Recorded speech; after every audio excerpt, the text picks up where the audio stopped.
Bom dia, turma. Tudo bem com vocês? Então, hoje eu vou fazer uma videoaula gravando para vocês, né? Explicando para vocês o material que eu postei, né? Muita gente não conseguiu abrir, tal. Material do quarto bimestre, né? Então, vamos lá. Estudo da população.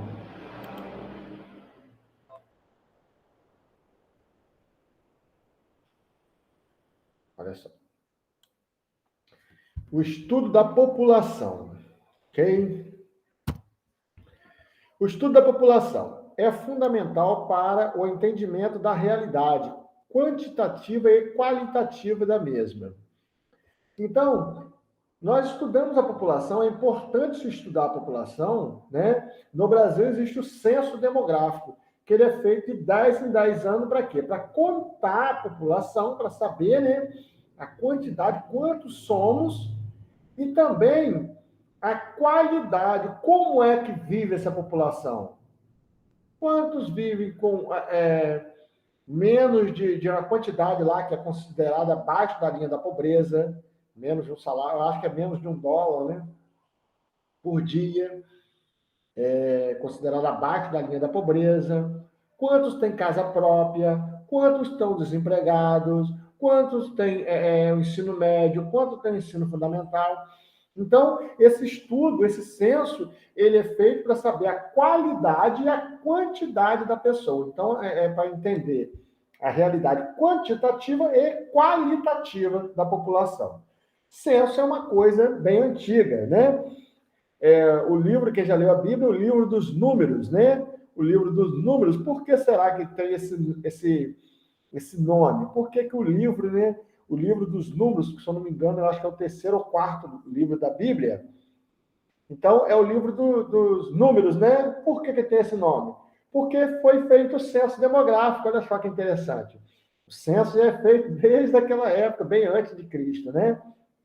Então, já existiu o censo, né? Deus pediu para Moisés contar a população, quantos eles eram, né? Que iam para a terra prometida, né? Então, essa população, né, de Israel, né, que iam lá para a terra prometida, né, foi feito um censo para saber quantos eram mulheres, quantos eram homens, para saber quantos podiam lutar. Então, foi o primeiro censo, né, que se tem notícia na Terra, é o censo demográfico, esse censo que é contado no livro dos números. Então, é importante, né? Para governantes, em especial, pois permite traçar planos, estratégias de atuação, além de poder desenvolver um planejamento para a sociedade. É um dos campos de estudo da geografia, extremamente relevante, já que fornece subsídios para entender os fatores de distribuição, as características gerais, os movimentos migratórios e as condições de vida, etc. Então, o censo demográfico é extremamente importante, porque é em cima desses números que os governantes irão traçar as estratégias, os planos, né, para melhor cuidar disso aí. Por exemplo, se tem um lugar que tem muitas crianças, será feito mais escolas, por exemplo, né? Se o número de nascimentos aumentou, então tem que fazer mais escolas, né? Se o número de idosos está muito alto, então tem que fazer projetos para essa população idosa.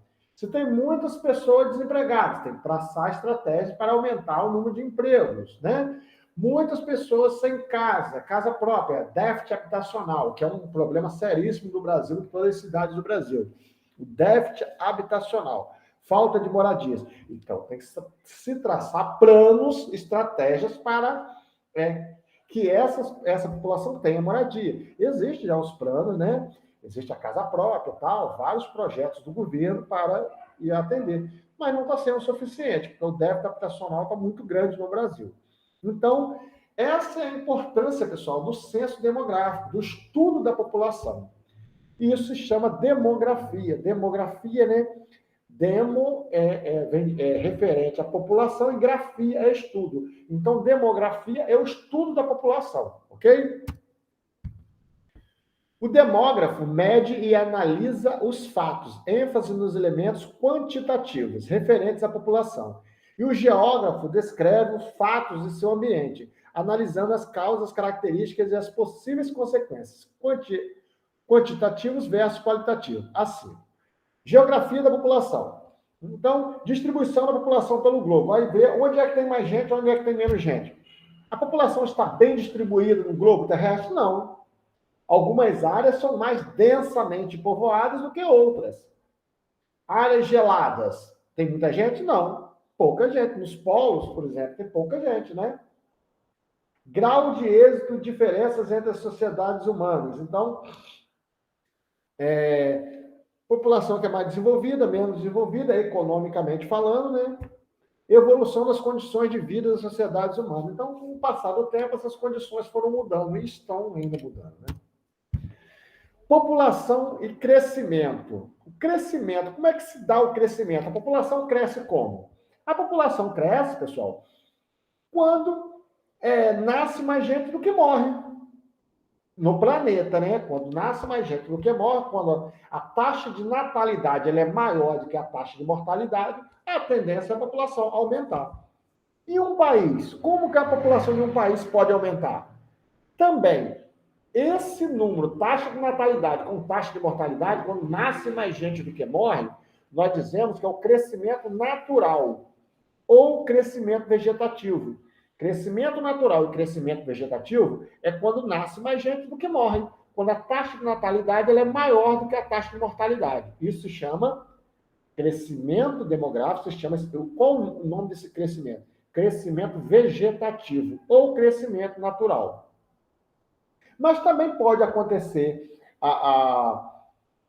o aumento da população quando a taxa de migração ela é positiva, ou seja, quando tem mais gente chegando do que saindo. Aí a população também vai aumentar, ok? Em 1850, a população da Terra atingia seu primeiro bilhão e uma de cada 3 pessoas residia na China. Olha só. Em 1850, nós chegamos a 1 bilhão. Hoje nós temos mais de 7 bilhões, né? Existe mais de 7 bilhões de pessoas no mundo, né? E a China continua sendo o país mais populoso do mundo. Passaram-se pouco mais de 100 anos, até que em 1927 o segundo bilhão foi alcançado. Então, em 1927, já éramos 2 bilhões de habitantes. Em 1950, a população atingiu a marca de 2,5 bilhões. Em 1999, éramos 6 bilhões. Né? Estamos com mais de 7 bilhões de habitantes. Corrente de pensamento demográfico. Né? Tem pessoas que acham que vão chegar, que vai ter muita gente, tem gente que acha que tem pouca gente. Então, são correntes, né, que nós falamos de correntes otimistas e correntes pessimistas. Pessimistas. Os pessimistas previa, né, a corrente pessimista previa que a população do mundo chegaria a 8,5 bilhões de habitantes até o século XX. Isso não aconteceu, né? Nós chegamos a 7 bilhões agora. Então, essa corrente aí, eles diziam que estava nascendo muita gente, realmente. Porque quando foi feito esse estudo, a população estava crescendo muito. A população estava crescendo muito, por quê? Porque a taxa de mortalidade caiu muito e as pessoas continuaram a ter muitos filhos. Porque antigamente, pessoal, a taxa de natalidade era muito alta, ou seja, as pessoas tinham muitos filhos, as pessoas tinham 10, 20 filhos, né, antigamente. Só que a taxa de mortalidade também era muito alta. Então, nascia muita gente, mas também morria muita gente. Por quê? Porque os hábitos de higiene eram muito ruins, as pessoas não tomavam banho, não escovavam dente, né? Andavam descalço, não tinha o hábito de lavar as mãos. Então, saneamento básico não tinha. Então, havia muitas doenças, não tinha a penicilina, muitos remédios não tinha, muitas vacinas não tinham. Então, a taxa de mortalidade era muito alta, a expectativa de vida era baixa. E também tinha muitas guerras, muitas epidemias, né? Nós passamos agora por uma epidemia, mas rapidamente foi encontrada a vacina. Antigamente demorava mais. Então, quando tinha uma epidemia dessa, então matava muita gente. Matava muita gente e levava 5, 10 anos morrendo gente. Agora, né, vocês viram que nós tivemos uma pandemia, morreu muita gente, mas com um ano já descobriu a vacina e as pessoas estão sendo vacinadas. Antigamente era muito mais difícil. Então, antigamente, a taxa de natalidade era alta, mas a taxa de mortalidade também era alta. Então, a população não crescia. Não aumentava muito a população. Aumentava lentamente. Só que, quando se descobriu a cura para algumas doenças, né? Quando houve uma melhoria na qualidade de vida da população, quando se descobriu, né, a saúde, né, o sistema de saúde melhorou, os hábitos de higiene melhoraram, as pessoas começaram a ir morar na cidade, né? Começaram a ter hábitos de higiene hábitos de higiene melhores, né? E também a descoberta de algumas vacinas, né? A descoberta dos antibióticos. Isso fez com que a taxa de mortalidade caísse muito. Mas as pessoas continuaram a ter muitos filhos. Então, houve o quê? Um grande crescimento demográfico, que os pesquisadores chamam de baby boom. Baby boom, ou seja, houve uma explosão demográfica. E foi nessa época que foram feitos alguns estudos, que eles disseram a população está crescendo muito. E tiveram algumas teorias demográficas, nós vamos estudar mais na frente, tá? Foi nessa época que eles acharam que nós iríamos chegar a 8,5 bilhões de habitantes no início do século XX. Otimista. Fecha a porta lá, por favor. E os otimistas? O que dizia o otimista? O otimista previa, a corrente otimista, previa que a população, que para o fim do século XX, uma população mundial em torno de 6,5 bilhões de habitantes. Então, os otimistas estavam certos. Fecha a porta, por favor. Os otimistas estavam certos, né? Qual era a correta? Os otimistas ganharam. Concepções sobre população. Isso aqui, pessoal, são as teorias demográficas, tá? Que nós vamos estudar, que vai cair na prova pra gente. A primeira teoria demográfica, a mais conhecida, foi a teoria de Malthus. Essa teoria foi feita no século XVIII. Reparem só quando houve a explosão demográfica. Então, Malthus, ele era um pesquisador, ele era um pastor também, né? Ele era ligado à igreja, né? E ele era contra os métodos contraceptivos, né? Contraceptivos. Então, ele, como a igreja no geral, todas as religiões, tanto a católica como evangélicas, né, são contra os métodos contraceptivos, ou seja, de se usar o anticoncepcional, a camisinha, né, os preservativos, isso aí são contra, né? Então, qual é a teoria de Malthus? O que Malthus dizia? A teoria de Malthus, ó, no final do século XVIII, Thomas Robert Malthus, a razão para a existência da miséria e das enfermidades sociais seria o descompasso entre a capacidade de produção de alimentos, que se daria numa progressão aritmética. Ele dizia que a produção de alimentos estava crescendo assim, ó, 1, 2, 3, era uma progressão aritmética, em relação ao crescimento da população, que se daria numa progressão geométrica, 1, 2, e ela ia só dobrando. Ele dizia que a produção de alimentos ela ia crescendo na progressão aritmética, 1, 2, 3, 4, 5. E a população estava crescendo numa progressão geométrica. Ou seja, 1 dobrou para 2, de 2 dobrava para 4, de 4 dobrava para 8. Então, ia chegar em um patamar em que a população estaria muito grande e ia faltar alimentos. Não ia ter alimentos para alimentar todos. Então, ia haver a miséria e a fome. E aí, Malthus, o que nós vamos fazer, então? O que devemos fazer? Como ele era contra, né, o método contraceptivos, ele dizia o seguinte, olha só se deve casar para ter filhos quem tem condições. As pessoas que têm condições têm terras, né, e tem como plantar, ter plantações, pode casar e ter filho. E quem não tem, não deve casar para não ter filho, não deve ter relações sexuais. Essa é a teoria de Malthus. Então, o que diz a teoria de Malthus? A teoria de Malthus diz que vai faltar alimento. Se a população crescer da maneira que está, que a população estava crescendo de uma maneira muito grande, iria faltar alimentos, ia haver a miséria. E qual seria qual a resposta? O que deveria ser feito, então? As pessoas não deveriam casar, não deveriam ter filhos, somente as pessoas que tivessem condições. Essa é a teoria de Malthus, a mais famosa. Obstáculos positivos. Então, ele dizia que era uma coisa positiva. As guerras, né, e as epidemias eram coisas positivas, porque isso aí fazia com que a população ficasse e fosse só diminuindo. Causasse grande mortandade. O desequilíbrio entre a produção de alimentos e o crescimento populacional geraria o caos total. Essa é a teoria de Malthus. Estaria Malthus correto? Não, Malthus não estava correto. Por que Malthus não estava correto? Vamos ver se eu vou falar aqui. Malthus errou, pois a tecnologia possibilitou um aumento exponencial na produção de alimentos, que hoje são produzidos a taxas superiores ao crescimento populacional. Ou seja, Malthus não previu isso.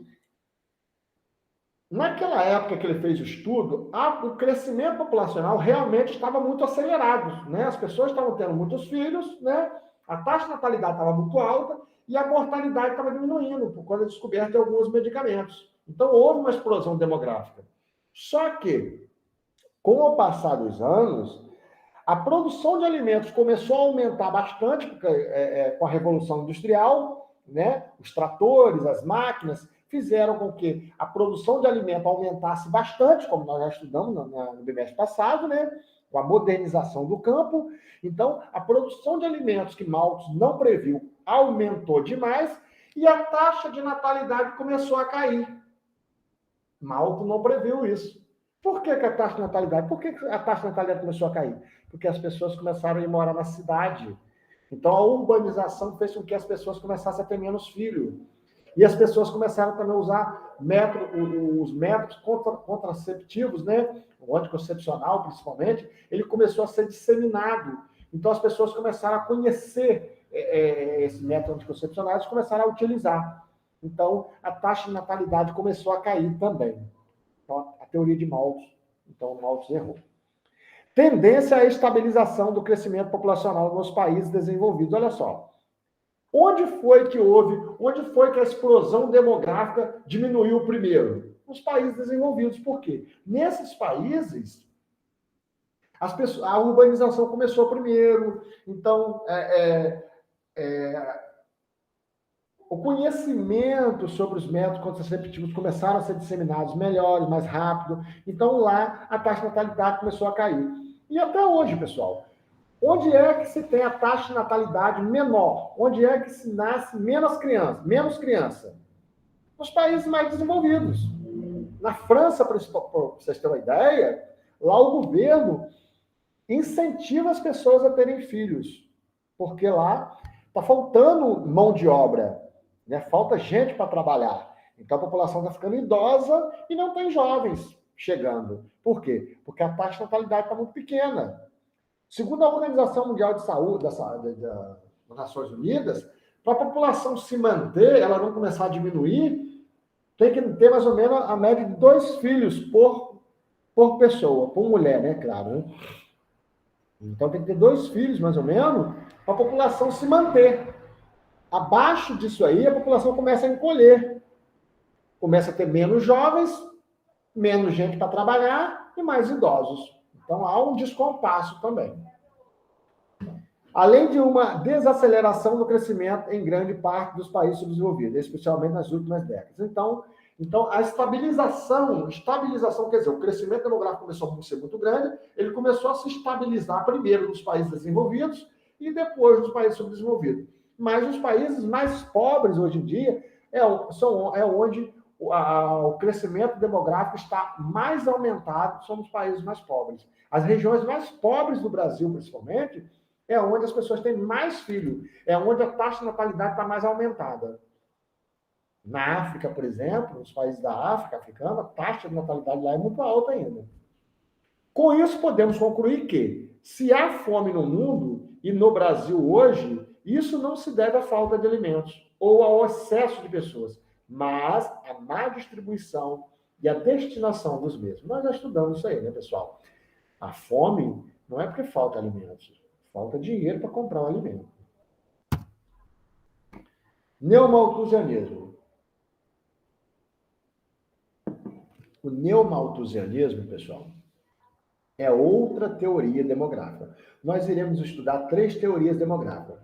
Teoria de Malthus, que foi a primeira que eu falei. Se a população continuar crescendo dessa maneira, vai faltar alimentos para todos. E vai haver muita fome. O que se deve fazer? As pessoas não devem casar. Somente as pessoas que têm condições podem casar. Essa é a teoria de Malthus. A teoria neomalthusiana, ela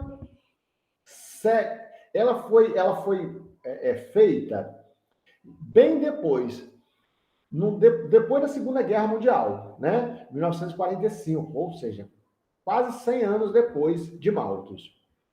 Por isso que ele pegou mais ou menos as ideias de Malthus, né? Dizendo que ele dizia também que o problema é o crescimento demográfico. Qual é o problema? O problema é que as pessoas estão tendo muitos filhos. O problema é que a taxa de natalidade está muito alta. Essa é a teoria de Malthus também, né? Os neomalthusianos. Neo quer dizer novo, né? O novo malthusianismo, é neomalthusianismo. Eles pegaram as ideias de Malthus 100 anos depois, só que agora eles não falaram sobre falta de alimentos, não. Era para dizer que a pobreza... Por que os países são pobres? Por que há países subdesenvolvidos ainda?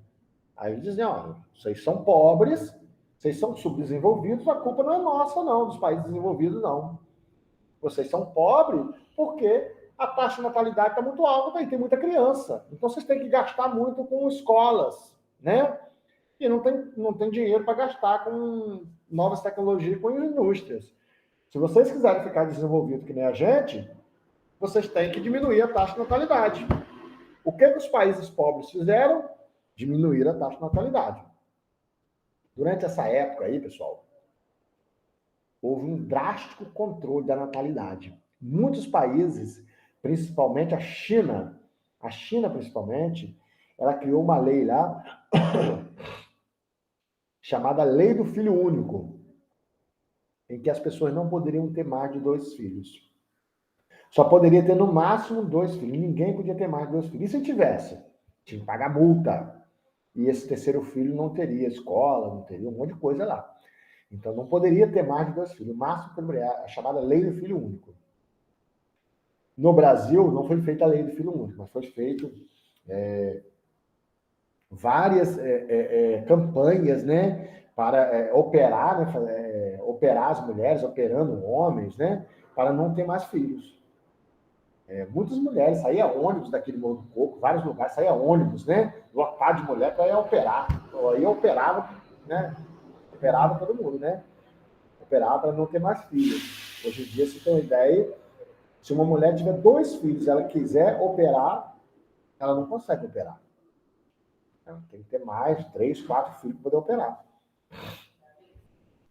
Eram chamadas políticas antinatalistas.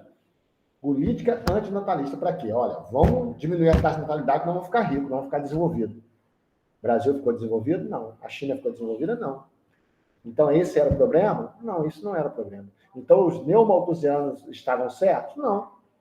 Não estavam porque esses países diminuíram a taxa de natalidade e continuaram pobres. Os problemas continuaram.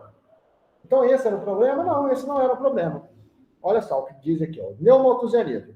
No pós-Segunda Guerra Mundial, então, essa teoria ela foi acontecer em 1945. O crescimento populacional acelerado nos países subdesenvolvidos fez despertar os adeptos dos Malthus, chamados de neomalthusianos. Segundo eles, a pobreza e o subdesenvolvimento seriam gerados pelo grande crescimento populacional. E, em virtude disso, seriam necessárias drásticas políticas de controle da natalidade, que se dariam através do famoso e bastante difundido planejamento familiar.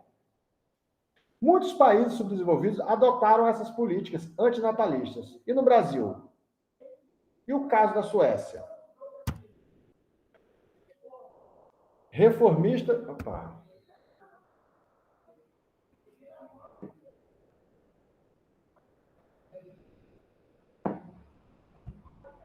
No Brasil, o Brasil, na verdade, não. O Brasil conseguiu diminuir a taxa de natalidade, mas continuou subdesenvolvido, né?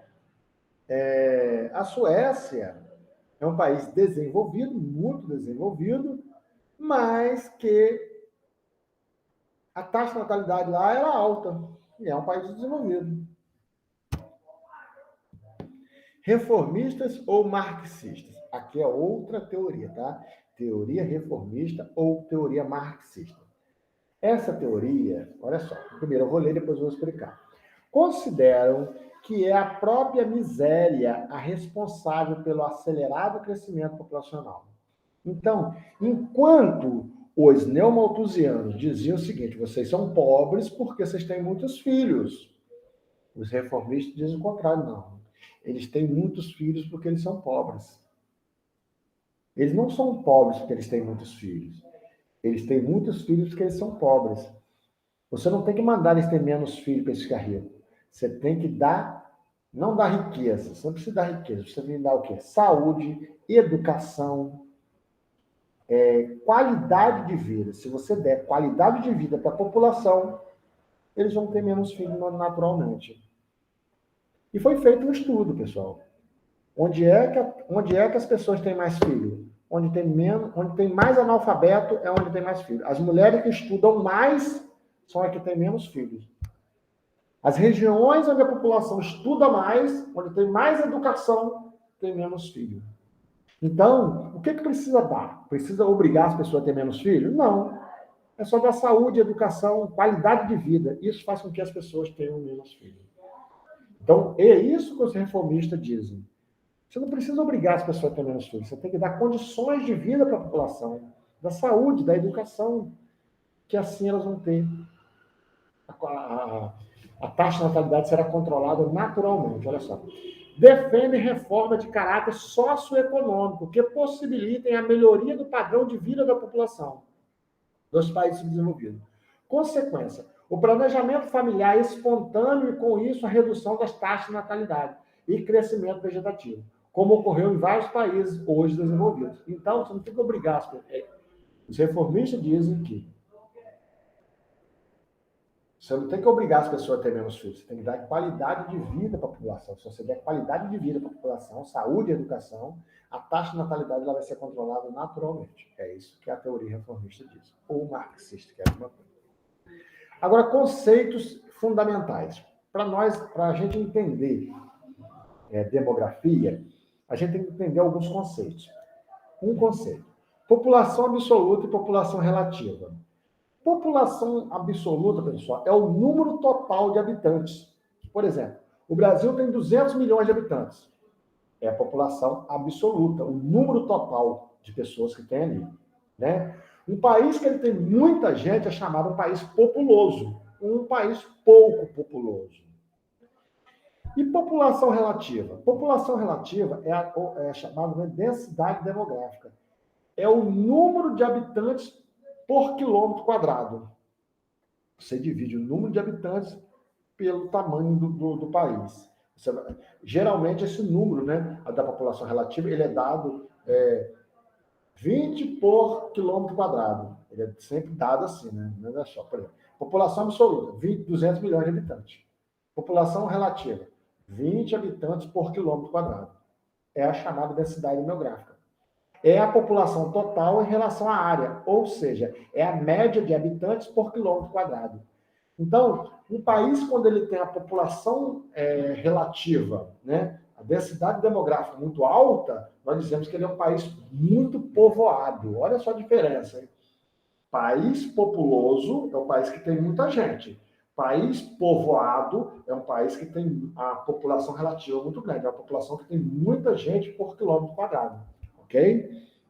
Então, país que tem a população absoluta grande. Qual o país mais populoso do mundo? A China. A China é o país mais povoado do mundo? Acho que não. País povoado, porque a China é muito grande, né? Então, país O país muito povoado é o país que tem a densidade demográfica muito alta, ok? População urbana é a população, né, que mora na cidade, né? Setor secundário e terciário, trabalham nesses setores, né? Secundário e terciário, indústria e comércio. E a população rural? Trabalha no setor primário. Aqui, a densidade demográfica das grandes cidades, olha só. Reparem só, ó, aqui na China, olha só, densidade demográfica, olha só o clarão demográfico, ó. Regiões pouco povoadas, ó, Canadá, regiões mais... Aqui, pessoal, a gente pode fazer uma pergunta. A população está bem distribuída? Não está bem distribuída, não, olha só. Onde tem muita gente, ó? No Nordeste dos Estados Unidos, na África, aqui no Brasil, ó, Sudeste do Brasil, né? Olha só, na Amazônia, na região central aqui da Amazônia, que clarão demográfico, né? Aqui, ó, no deserto do Saara também aqui, ó, né? Clarão demográfico. Olha aqui, na Rússia, de clarão demográfico, ou seja, pouco povoado, muito pouco povoado. Ó, a Europa, regiões da Europa aqui, ó, Europa Central é muito povoada, a Índia, a China, muito povoado, Japão, regiões muito povoadas, né, na Ásia, né? Os países mais populosos do mundo. Lembrando, pessoal, que esses dados são de 2007, né? Então, o país mais populoso do mundo.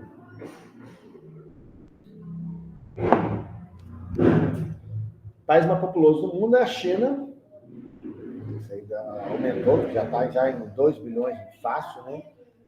Depois é a Índia, Estados Unidos. Então, esses são os países mais populosos do mundo. China, Índia, Estados Unidos, Indonésia e o Brasil. Reparem só, pessoal. China está na Ásia, Índia está na Ásia, a Indonésia está na Ásia. Então, entre os 5 países mais populosos do mundo, o Brasil é o 5º, né? Entre os 5, 3 estão na Ásia. China, Índia e Indonésia. Né? Muita gente. A China e a Índia, olha só, disparado os mais populosos, né? Mais de 1 bilhão. Agora já estão com mais de 2 bilhões. O Brasil, né? Repare só que o Brasil aqui está com 190 milhões. O Brasil já está com 212, 211, eu acho, milhões de habitantes. Então, esses dados aqui não são realidade. Gráficos sobre a população. Olha só, né?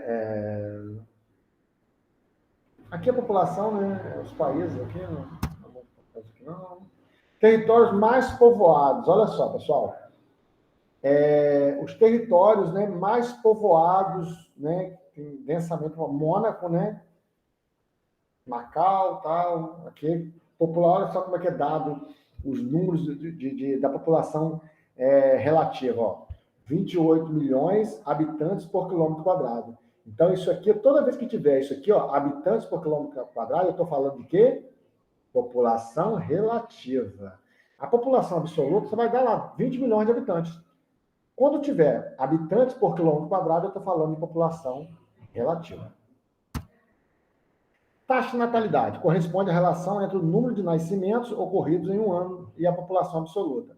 Ou seja, taxa de natalidade é o número de crianças que nasceram, tá, pessoal? Taxa de mortalidade é o número de óbitos, pessoas que morrem. Crescimento vegetativo natural, já expliquei para vocês. É quando nasce mais gente do que morre. Taxa de fecundidade, é importante isso aqui. Taxa de fecundidade é o número de filhos por mulher em idade produtiva, ok? No lugar onde tem a taxa de natalidade alta, a taxa de fecundidade também vai ser alta, né, pessoal? Mas a taxa de fecundidade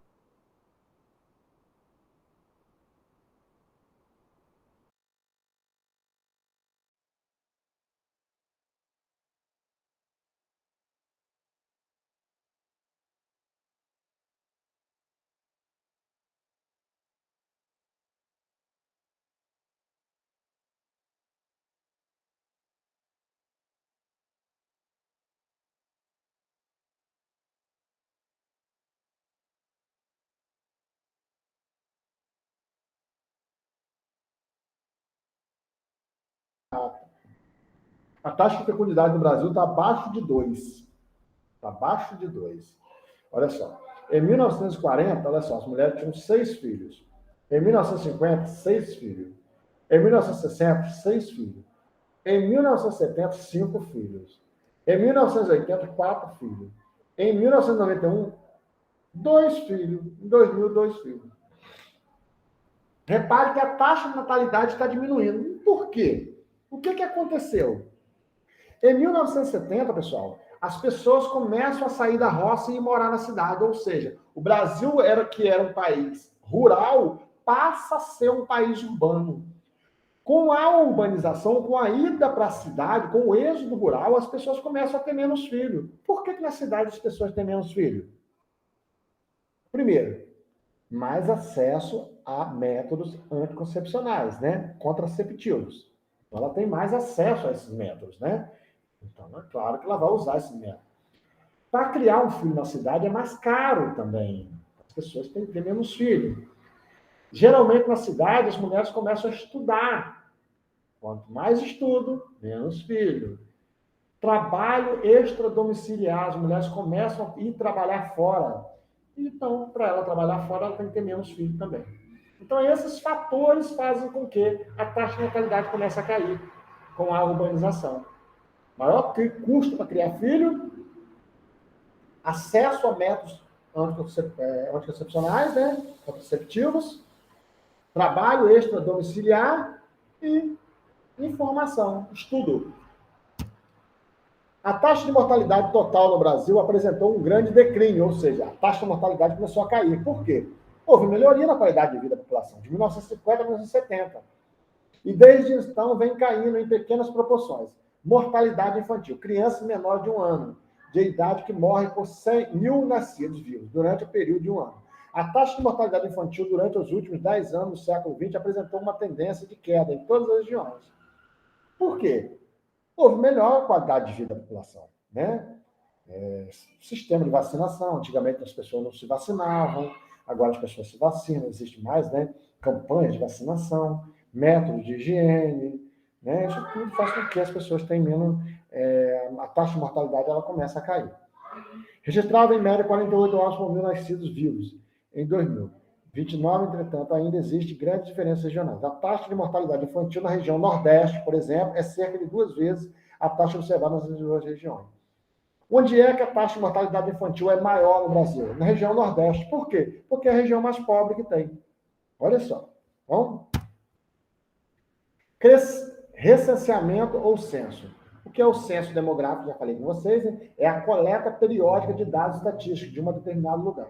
População absoluta, população rural, urbana, migração, expectativa de vida. Isso tudo é estudado no censo demográfico, tá, pessoal? No Brasil é feito de 10 em 10 anos.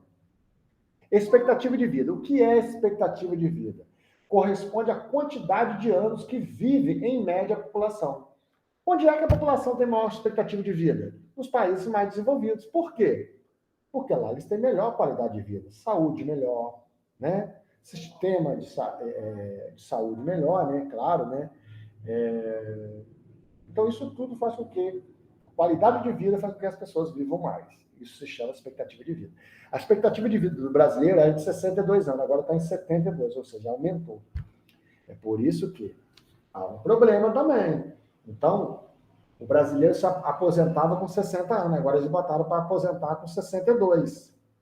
Já que ele está vivendo mais, ele vai ter que contribuir mais. Então, o sistema previdenciário, né, aposentadoria, já que as pessoas estão vivendo mais, então ela vai ter que aposentar mais velho também. Pirâmide etária. O que é uma pirâmide etária? A pirâmide etária é um gráfico populacional que leva em consideração a estrutura sexual da população, homens e mulheres, e as faixas etárias de 9 a 19 anos, jovens, 20 a 59 adultos e 60 anos são os idosos.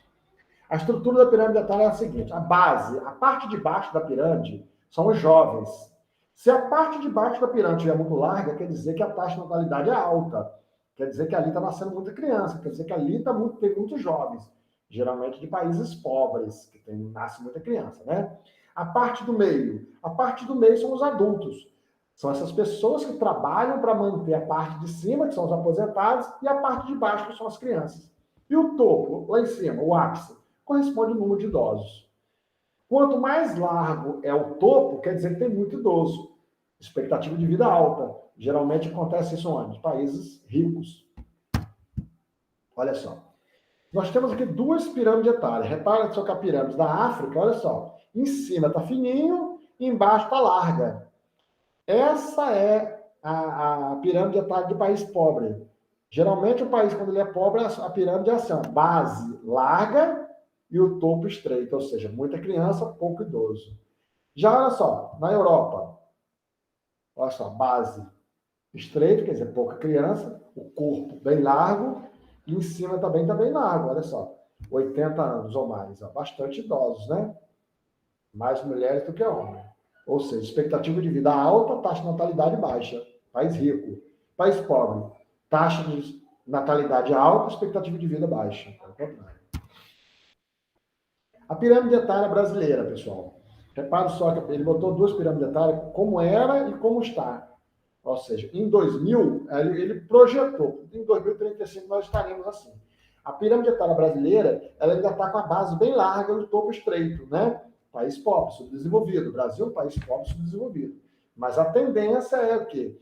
Que a taxa de natalidade diminua e que a expectativa de vida aumenta. A tendência é para 2035. Mas, por enquanto, o Brasil ainda está com a taxa de natalidade não é alta, tão alta, a expectativa de vida está mais ou menos. O Brasil está no meio termo, né? Até o início dos anos 80, a estrutura etária da população brasileira, revelada pelo censo demográfico, vinha mostrando traços bem marcantes de uma população predominantemente jovem. A generalização das práticas contraceptivas durante os anos 80 resultou em um declínio da natalidade, o que refletiu no estreitamento da base da pirâmide etária e na redução do contingente de jovens. Então, como eu falei com vocês, né? Durante aquelas políticas antinatalinas, né, que foi disseminado, os métodos contraceptivos, operando as mulheres, fez com que a taxa de natalidade do Brasil diminuísse. O que é migração? Migração vamos falar na próxima aula, tá, pessoal? Tipo de migração, tá? Vamos falar isso na próxima aula. Valeu?